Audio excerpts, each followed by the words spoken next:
all across America and around the world. This is Veterans Radio. This is Veterans Radio. Hello, welcome to Veterans Radio. Thank you for having me on. Thank you for having me on. This is an incredible honor. Well, thank you very much. I understand that you're running into a little traffic out there. Hopefully you're pulled over right now or in the back seat. No, I'm good. It's Washington, D.C. That's the best thing you can actually count on is traffic, no matter what day of the week it is. That's true. And pretty much no matter what town it is anymore.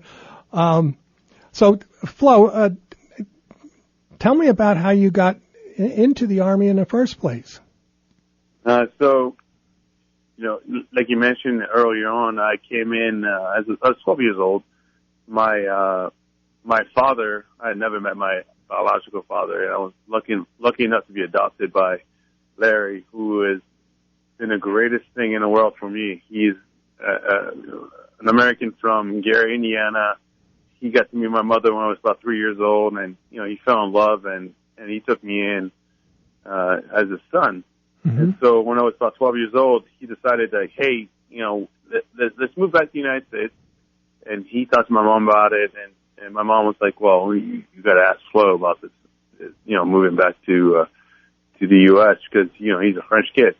And he tricked me. He tricked me by asking me about whether or not I love McDonald's and if I wanted to meet Michael Jordan. And obviously those were two answers that were yeses. And next thing you know, I end up in Palatine, Illinois, of all places, which is very different than Paris, France. I would say. Yeah, and so that was the start of my journey into the United States. All right, so you grew up in Indiana, well after 12, correct? So I grew up in France, and then my dad's from Indiana, and then I actually grew up in when we moved to the United States, I was in Palatine, Illinois. Okay, that's what I thought. All right. So tell me about your uncle. That was kind of the interesting story. Your Uncle Abdu? Yes. So it's one of those things when I talk about my uncle. I try to describe it as this individual that when we grow up as kids, we're all infatuated with one individual. Some of us is my mom, our dad, a brother, a sister, an uncle, a cousin. And to me, it was my Uncle Abdu. I loved him more than anything else in the world. I wanted to be just like him. I remember I was just so stuck to him. I used to want to hang out everywhere he went. Even when he went to the bathroom, I was like, I want to be next to you. And he's like, no, you can't go into the bathroom with me. All right, kiddo. And so I was, in hindsight, I was like that really annoying a sibling. But he meant everything to me. And one of those things about him is that, he's Algerian. So okay. He was born in Algeria, which is in North Africa. And he was really, really deeply involved in the Muslim faith. And he became an imam at a young age. And so when a terrorist organization called the GIA decided to come into Algeria in late 1980s, early 1990s, to take over the country and preach its own version of Islam, which we're very accustomed to, which is what you're seeing with Al-Qaeda, what you're seeing with ISIS. Mm-hmm. He decided to step up and fight against it. So he didn't take I used to say he put the book down and put on a military uniform, but he never actually did that. What he did is that he kept the book with him, but he put on a military uniform and he decided to go fight against these people. And in February of 1996, he was while serving in the Algerian Army Special Forces, he was shot, beheaded, and dismembered, and put in a box and sent back to my grandfather. Oh my! Oh, wow! I didn't realize that is what had occurred. That must have been very traumatic for you. Yeah, it was. I was 13 years old, and it was my dad. My dad told me about what had happened, and my mom had left, and I didn't even have an opportunity to talk to my mom about it because she had left early on after she had heard about what had happened to her brother to go back to Algeria to bury him because they got a 24-hour burial, and it was tough. It was one of the toughest moments of my life because I didn't know how to react. Right. And that was probably the biggest piece about it. And I wanted to be part of the solution, but I didn't know how to react. I didn't know how to understand that my favorite person in the world was dead. Mm-hmm. Wow. So after that, I'm assuming that you finished. Where did you go to college? So I went to college in 2001, mm-hmm. and I remember thinking that I was so young when my uncle was killed. So you fast forward a few years, and time usually allows you to either cope with things or make different decisions.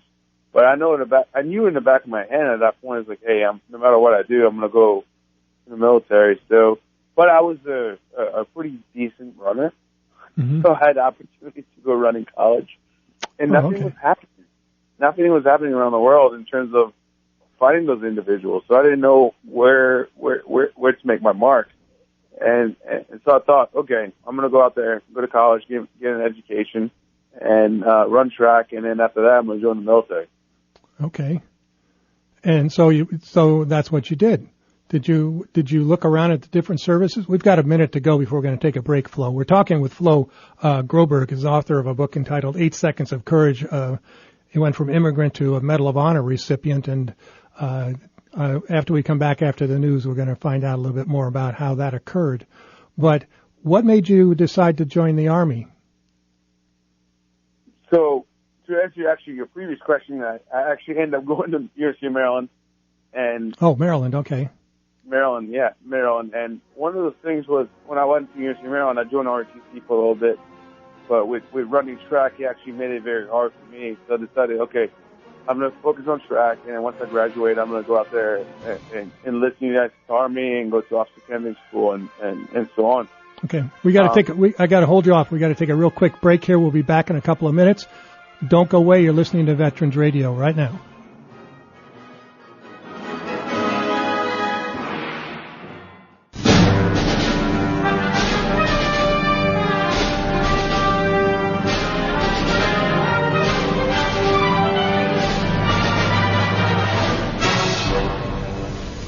And we're back on Veterans Radio with our own Medal of Honor recipient as our guest today. His name is Flo Groberg. He received his Medal of Honor in 2015 for actions in Afghanistan in 2012, and we're going to get there eventually to our audience. So, Flo, you mentioned that you were at the University of Maryland. You graduated from the University of Maryland, and at that point, this is after 9/11, you decided to join up. So tell us a little bit about how you got into the Army. No, so I graduated in 2001 out of high school, and I was just naturalized as a U.S. citizen in February 2001 during my senior year of high school, and then my freshman year, 9/11 happened, and that was one of those moments that really changed my life, and the same way it changed millions of other lives in this country. I will never forget having a conversation with my father that evening after the phone lines were open again, and telling him that I wanted to drop out of school and join the United States Army and become an Army Ranger and going out there and fighting any individual that was involved with this. And my dad gave me, like he had done my entire life, a life lesson. And he said, "Okay, son, you are reacting with emotions, but when I gave you my name, when I adopted you and I gave you the name Groberg, I asked of you one responsibility, which was when you start something, you finish it." At that point, it took me a little while to accept that, but I realized what he meant, and I meant that, I need to go out there and get my degree. And after that, we're joining the U.S. Army. So after I finished school, I went in and enlisted in the U.S. Army. It took a little bit of time because I was a French citizen as well, and I had to renounce my French citizenship, which took about 18 months. But once that was done, I enlisted in the U.S. Army and to go out there and be a difference maker in this world where we see evil every single day.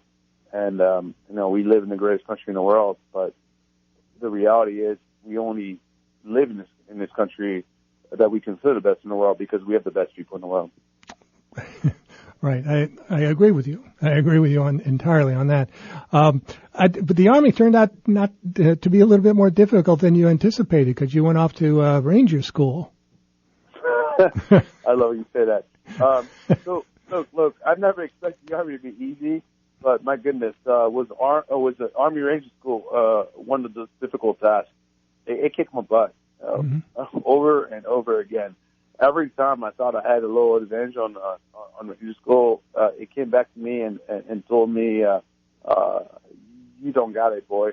And so I went through it, but you know what? It's about never giving up.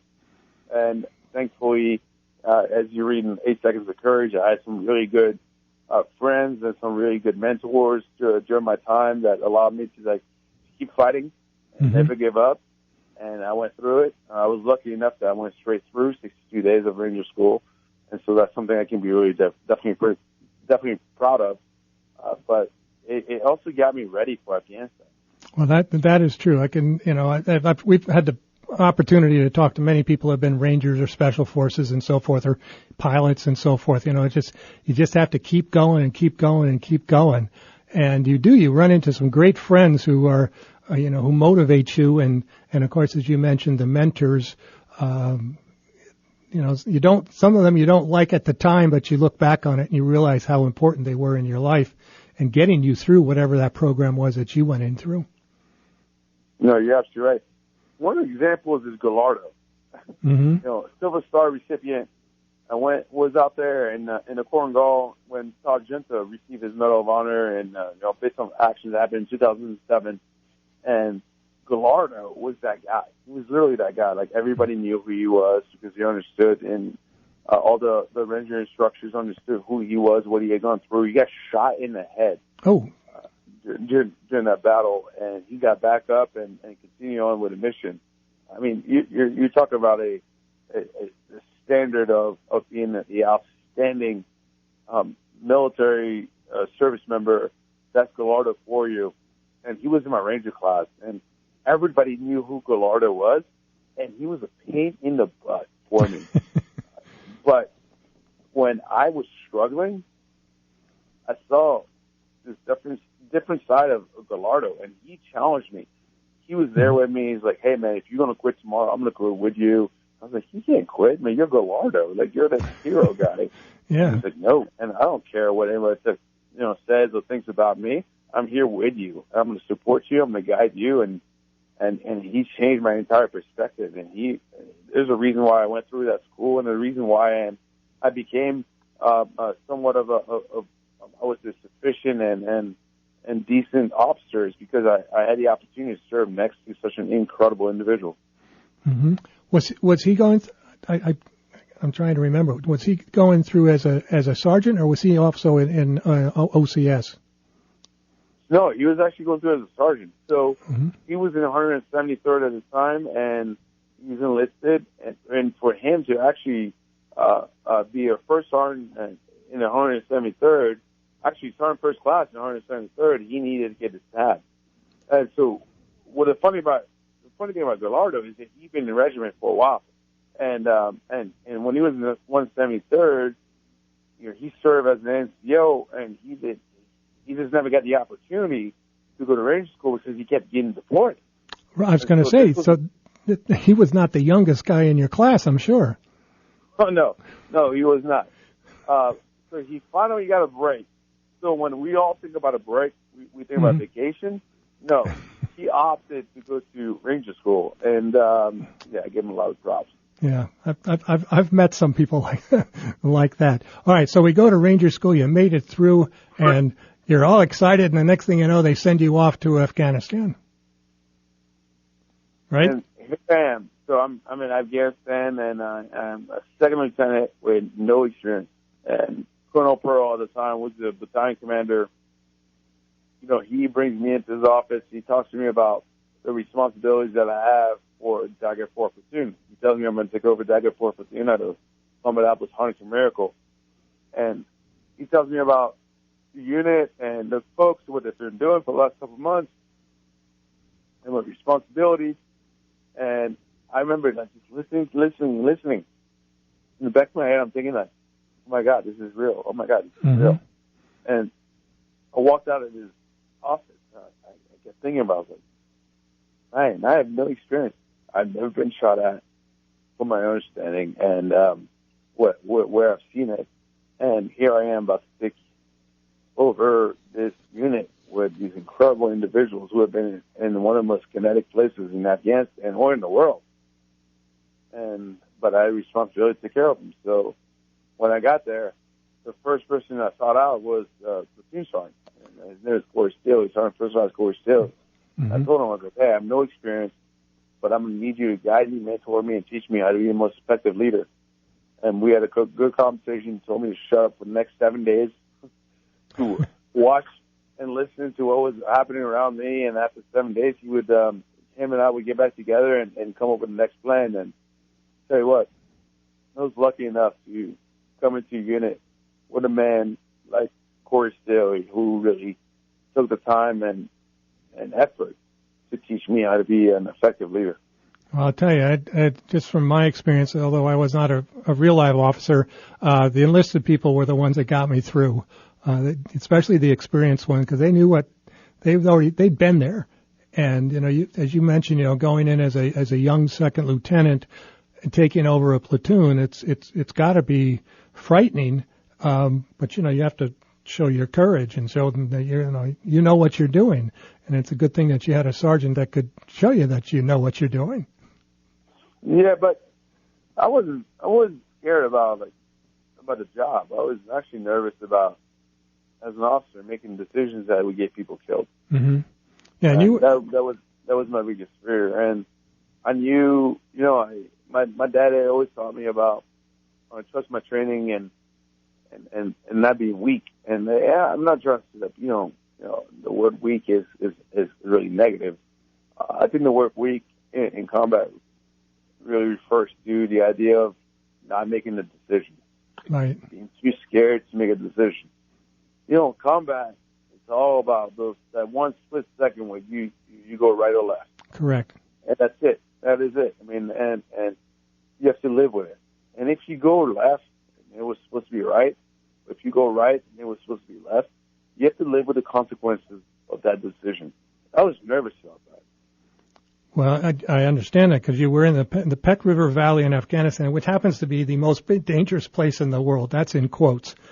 And you had to come in, to face your own greenness. And I think, the way I interpreted that was, how am I going to react if somebody starts shooting at me? And as you said, you had to make the decisions of, do they go right, do they go left? And evidently, I think you probably did a pretty good job, it sounds like. Well, I'll tell you what, I had the best of the best around me. Mm-hmm. That's the only reason why I did an okay job.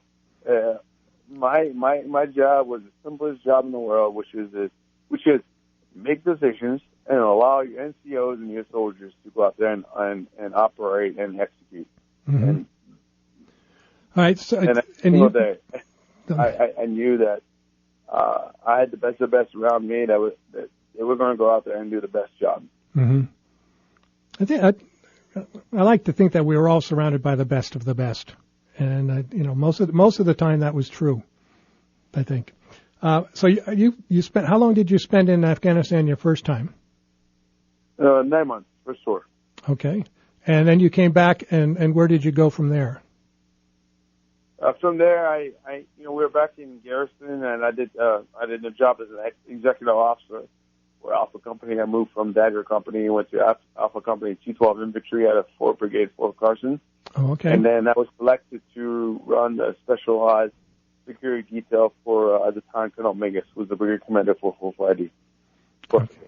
All right. So you went back to Afghanistan in 2012, correct? I did. Yes. Okay. We're talking with Flo Groberg, who's a Medal of Honor recipient, who's just released his story of 8 Seconds of Courage, a soldier story, going from immigrant to Medal of Honor. And you wrote this along with Tom. I gotta make sure I give him the credit too. Tom Saleo.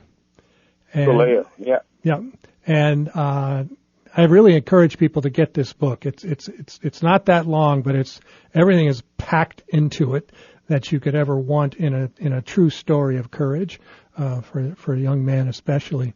So you go back and as part of this security force, correct? Yeah. I read a security detail for, at the time, Colonel Mingus. who ran 450 4th Brigade operation. So he was actually in charge of all of Eastern Afghanistan. Okay. At that time. All right. So you were in charge of protecting all of the colonels and so forth that were going in and around the area, or were you attached to one man?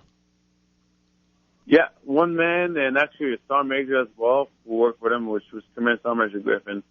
And so I had a team of 6, including myself, where I had First Class Brink, I had Sergeant Mahoney, Specialist Balderrama, I had a Specialist C-Corps, and a Specialist Ochart with me as well.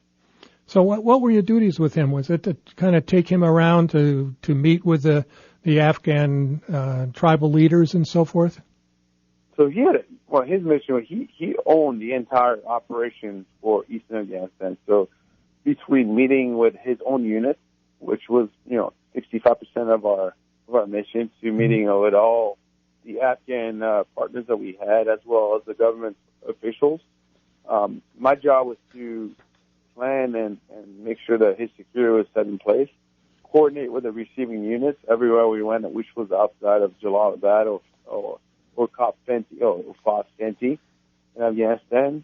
So I would call in and tell the units, hey, Colonel Mingus is coming at this time, at this hour, and this location to do this. Please have this type of security out there. So I coordinate all the security elements for 45 different outstations across Eastern Afghanistan. Wow. So you arranged all the logistics, the helicopters or whatever transportation that he needed. Yeah, that was my job. I mean, actually, it was a pretty simple job. Not a lot of years. I loved it. I remember thinking about it. I was like, man, I got the best job in the world, because everybody wants to make sure that the boss has the best reception when he comes out there. And so when I called, I was like, hey, the boss is coming tomorrow. Make sure you got this. And I'm like, oh, okay, we got this. But obviously, as we get forward, and August 7th was not the same reception when I was on the phone, and August 8th was a completely different story. Let's go into that. You ready? Yeah. So Okay. August 7th, I called. The boss was having a commander's meeting, and so most of the senior leaders that were part of our unit were at Jalalabad at Bob Fenty. And so, but I called Cop Fires, because Combat Outpost Fires, that night, and I remember, I'll never forget this, because I called and I was talking to some major in one of those special units based out of 101st, and I was talking to some major. I told him, I was like, hey, tomorrow I'm coming to your combat outpost with Colonel Mingus, Colonel Walrath, and an Afghan general, and 2 more battalion commanders, and 2 command sergeant majors, and we're going to go to the Canada Provincial Security meeting. Now I'm going to need you to provide us with 15 people as an escort as we walk outside your base. Mm-hmm. The guy kind of listened to me and told me on the phone, and said, hey, we're going to walk to Ralph Pryor, so I can't give you that. But we're going to secure it. And so I'll never forget this, because I put him on mute, and I had the adjutant, Lieutenant Caston, next to me at the time. And I was like, and I told Lieutenant Caston, I'm like, hey, man, watch, I'm going to repeat my request. And this guy's going to tell me to F off. Mm-hmm. And I did just that. And guess what? He pretty much told me to F off. And he hung up on me. And so the night before, I was thinking about it. And, as I went to bed, I was like, oh, you know what? He must have been having a bad day. He's going to realize that his boss's boss is going to show up tomorrow. Mm-hmm. And then it kind of makes sense for him to be there to receive him. But on August 8th, when we landed in Cop Fires, he wasn't there. Oh. He had left 15 minutes prior. What he did that kicks him up to this day is the fact that he actually cleared their area, but he left. Right. And this area turned out not to be cleared. No, not at all. Because we were attacked by 2 suicide bombers. Can you just describe for our audience, if you can, what happened on the 8th of August? On 8th of August, as we landed in Cop Fires, Combat Outpost Fires, he wasn't there, so I had to adjust my team, and I put my platoon sergeant on First Class Brian Brink up front to control the pace of our walk, and I put Secord behind him, who was always in charge of making sure, you secure Sergeant Major Griffin, and we had diamond formation. And I was always at the rear of the diamond formation, but in this case, I wanted to be at the spear of it because for eyes on. And so I put Ochard, private first class Ochard. Then put him in my position. I told him, hey, anything that happens tonight or today, this morning, I need you to take the boss, which was Colonel Mingus at the time, and take him to safety. Mm-hmm. He's like, yeah, roger that, sir. And so we decided to walk out, and it was 1,100-meter movement, 700 meters into the movement. As we're about to cross this bridge, we saw two motorcycles coming, full speed towards us. One of those things that Brink and I did that day that really probably made the biggest impact was the fact that we decided to take Afghan National Army and put them up front. Mm-hmm. We realized that we didn't have enough security. We did not have enough manpower. And so we took the Afghan National Army guys that were sitting around the base and we put them up front. And one of them did an incredible job. When the motorcycles were coming towards us, he raised his rifle and started screaming dart, which forced the first motorcycle to drop its spike, and then forced the second one to drop its spike. And then they started running away, which at that point I realized we're in deep trouble. Right. I witnessed that. And there was a guy, maybe 20, 22 years old, that came out of the structure to our left, walking backwards and 180-degree turn, and then 90-degree turn towards us. And, I committed myself towards him. And I hit him, grabbed him, realized he had a suicide vest. And I tried to everything that I had in me to throw him away as quickly as possible and as far as possible. And he detonated. Yeah, he blew up. He detonated. Yeah. Ooh. He detonated. And somehow you survived this. You were badly wounded, but a number of your comrades did not survive. Some of your good friends. Yeah, I somehow lived, and it's crazy part of the whole situation. Human Sergeant Griffin, Major Gray, Major Kennedy, and State Department USAID regular thought they were all killed. I had a dude that detonated the vest at my feet, and that threw me 20 feet away, but didn't kill me. I had four of my buddies who were nowhere near the blast site get killed. And also forced the second suicide bomber that was still in the building trying to come out detonate. Mm-hmm. And so we're lucky enough that we all didn't die because the second one detonated inside the building.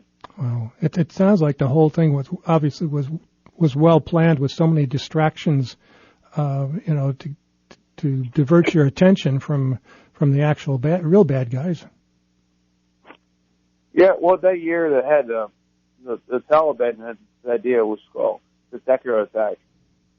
So they were waiting for it, and they saw an opportunity, they went for it. So yes, was it planned? 100%. Mm-hmm. Did it go as well as it wanted it to? No, it didn't. The majority of us survived, but they killed 4 incredible Americans. I'm pretty sure what happened after that, a couple of weeks later, I'm not going to get detail due to classification, but U.S. Army did a pretty good job to go find those people. Yeah, they went and found them. Yes, that. So you ended up severely injured and ended up in Germany, and then you ended up at Walter Reed. Is that correct? That's correct. First stop was Landstuhl, Germany, where I woke up looking at Jonathan Davis from the band Korn. Oh. And after that, yeah, it was like surreal. I was like, oh my God, am I dreaming about you? Like, why the heck would I be dreaming about you? And he was there. He was there with the U.S. tour, by the way. kudos to USO. Kudos to USO for keep sending some stars and athletes and movie folks as well as musicians to come out there and support us, because that makes a difference. It does. It truly does. I mean, 50 years ago, we couldn't wait for the USO to show up. They're very important. So they moved you to Walter Reed, and you had, you spent 3 years there, didn't you? Yeah, so 3 years, but really it was a little bit about 2 years worth of injuries, and I'm limb salvage, so I decided to get my leg cut off, and I fought for my leg for quite a while. But I was lucky to be surrounded by incredible doctors and incredible nurses. And you have to read the book. I'd love to get into all the details of these things. We got about 4 minutes left, Flo. The book is 8 Seconds of Courage. It's a soldier story from immigrant to Medal of Honor recipient. Tell me what it was like when you got the call that they were going to award you this Medal of Honor. The best story of the day. Hands down, I was working for the agency, one agency with 3 letters, and I was in a spot where I had no cell phone service. And here I go, walking out. I just had lunch, and I get a call on my cell phone. I'm like, oh my goodness, what the heck is this? The answer, he's like, hey, this is Colonel Sweeney from the Pentagon. And I just want to let you know that you're going to be receiving a call from one senior official at the Pentagon on 21 September 2000. He told me the year 2015. Is this a good number for the call? I'm like, sure, yes sir. And he hung up the phone. And so I told my fiance at the time, I was like, hey, I'm about to get a call from someone. I have no idea what it is, but apparently they're calling me about from Pentagon. So I understood that I've been put in for the Distinguished Service Cross, but I never thought it would come from the president or any senior high ranking officials. So I was like, man, I might have been in trouble. What did I do? So seriously, I was like, I'm in trouble. And then I got a call, and she's next to me because we took the day off, and it was President Obama telling me that I was going to receive the medal. And that was one of those conversations that I'll never forget the rest of my life. First of all, I respect the heck out of this man, as a leader. But the way he talked to me and the way he represented the guys that were killed, I can never, ever in my life thank him enough. It's a very emotional chapter to read, Flo, and I encourage people to go out and get this book, 8 Seconds of Courage, A Soldier's Story. We've got about a minute to go, and I wanted to give you the opportunity to promote what you're doing at Boeing Aircraft. What is it that you're doing with Boeing? I'm the luckiest person in the world. I was given the opportunity to work for one of the greatest companies in the world, and hands down, without a doubt, for our military service members. And I run all veterans programs at Boeing Company, and we're out there trying to fight to make sure that every one of those service members, veterans, and spouses get the opportunity to go out there and find the next passion in their lives and make a difference, to continue serving the community while having the right career track that they deserve. And we're also trying to fight for those folks who are struggling with PTS and suicidal ideation, just like I did. Right. And, we want to let them know that, follow us, hit me up, talk to me, look what I'm doing, and follow what Boeing is doing, because we're out there partnering up with the best organizations in the country to make sure that we give you an opportunity to succeed. If you're struggling, I've been there. I've struggled. I need that support system. And guess what? It took a lot of effort, but we're going to make it. Well, I want to get in touch with you to find out more about that, Flo. That's our music coming up to the end of the hour. I want to thank you very much for being on our program, and congratulations on your Medal of Honor. And it's been a privilege to talk to you. Thank you. Thank you. Okay. All right, that was Flo Groberg. His book is 8 Seconds of Courage, and until next week, you are dismissed. If you have a VA claim denied by the Board of Veterans' Appeals, contact Legal Help for Veterans at 1-800-693-4800. They're experts in handling cases before the U.S. Court of Appeals for Veterans Claims. Their number again, 1-800-693-4800.